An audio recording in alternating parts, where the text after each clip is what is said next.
you guys have tick problems in Scotland too, right? Oh, throughout the UK. I mean, that's what Ren's bitten by a tick boy. That's what caused him all these problems was Lyme disease. Yeah, I've pulled at least in the last 12 months 5 or 6 black-legged ticks out of my skin, like that have already burrowed and started sucking blood. Right. Is there nothing you can take to stop that from happening? No, dogs have stuff. Yeah. Yeah. Well, there is a spray called permethrin you can use, but it also kills bees and other pollinators. Oh, right. So I'm nervous about using it anywhere but on my own clothing, and I just don't do it. Like I don't know.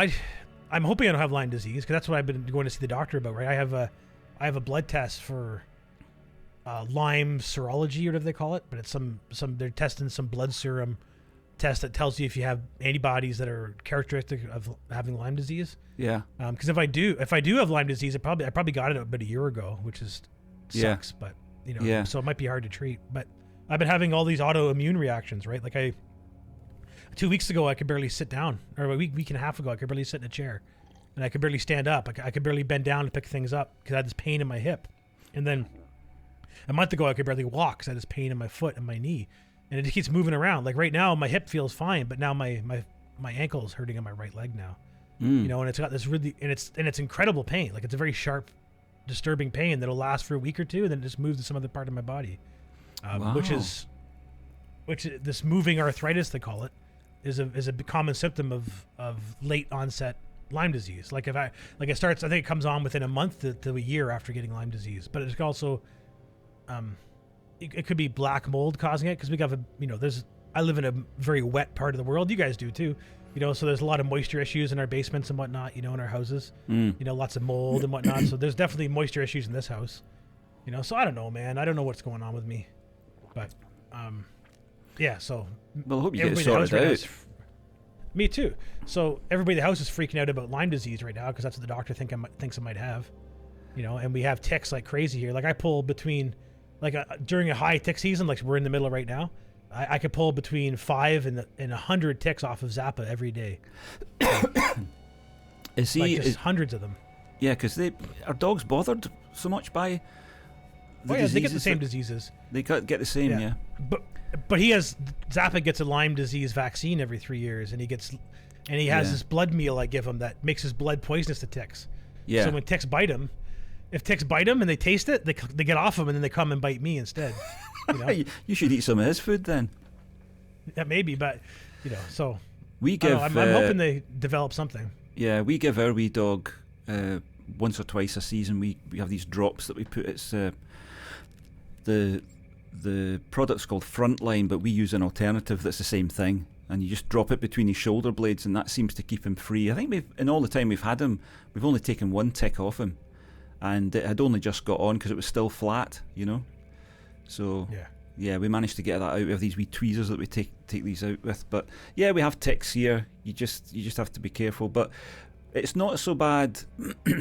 It's not so bad exactly where we are, because there's no livestock around here. You've got to go. You'd have to go 10 miles away before you would get into sort of the real tick country. Where the livestock and the rabbits and the hares and all that are, and the foxes and all these things.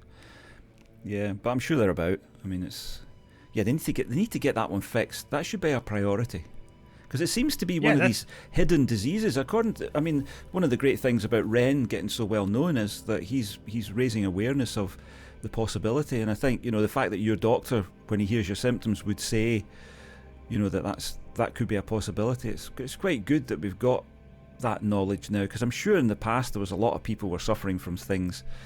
A sort of variety of different things, because autoimmune problems can cause all different kinds of things depending on what kind of person, what kind of genetics or background you've got.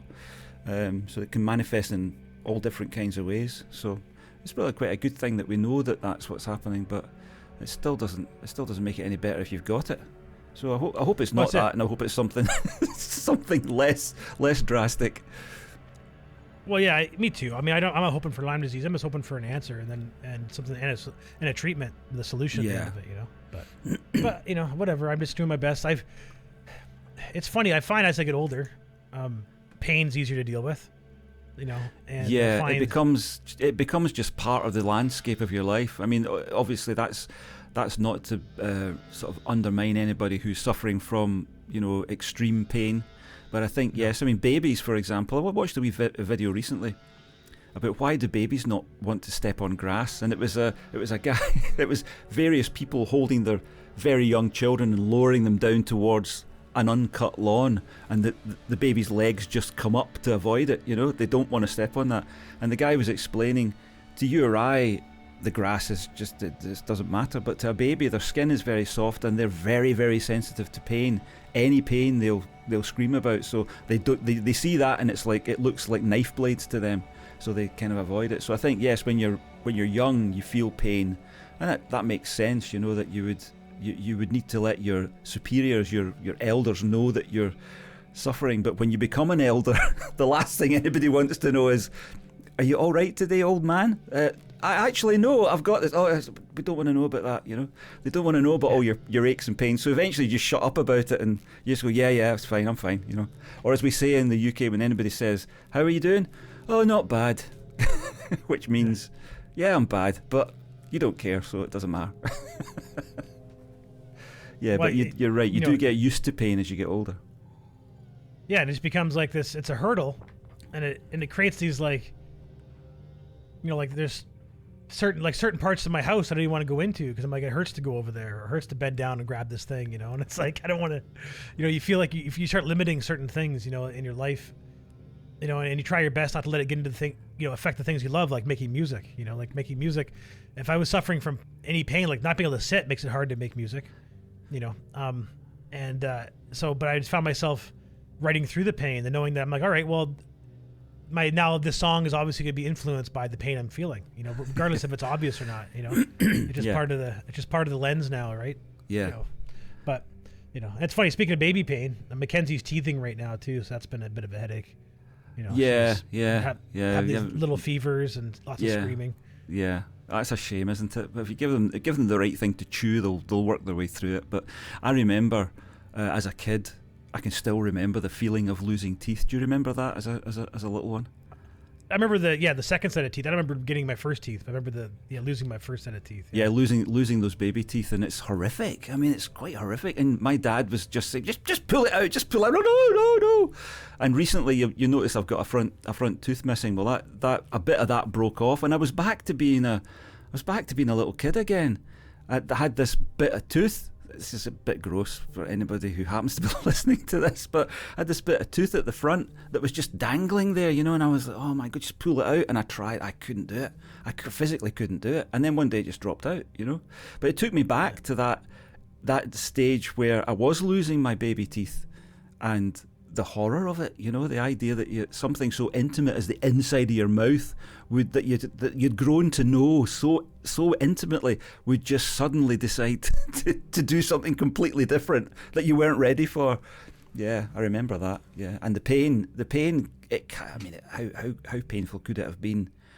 But it was the same pain that I was feeling just the other day, and I remembered that pain. It's a weird pain. Yeah, I don't recall it hurting much. Losing my teeth. I don't know if I ever got courage to pull them out or not. I remember losing my first tooth. I didn't even notice. It was I was eating a muffin, like a bran muffin or something, and when I was done, the tooth was gone, and I didn't bite it. I don't recall biting on it, so somehow I managed to swallow a whole tooth without even chewing on it. Yeah, you know, and I remember being devastated because I wasn't going to get any money from the tooth fairy, so I kept hearing about this tooth fairy, and I had no offering, but there was. I remember I think I still got my $1 or whatever for my tooth, whatever my parents. You got $1? You got $1 for a tooth? That was a pretty good deal. Yeah. That was a pretty good deal. It was the 90s, man. Oh, in the 90s. Well, when I was losing them, you were lucky if you got threepence, which was 3 old pence, which would be about one and a half pence in new money.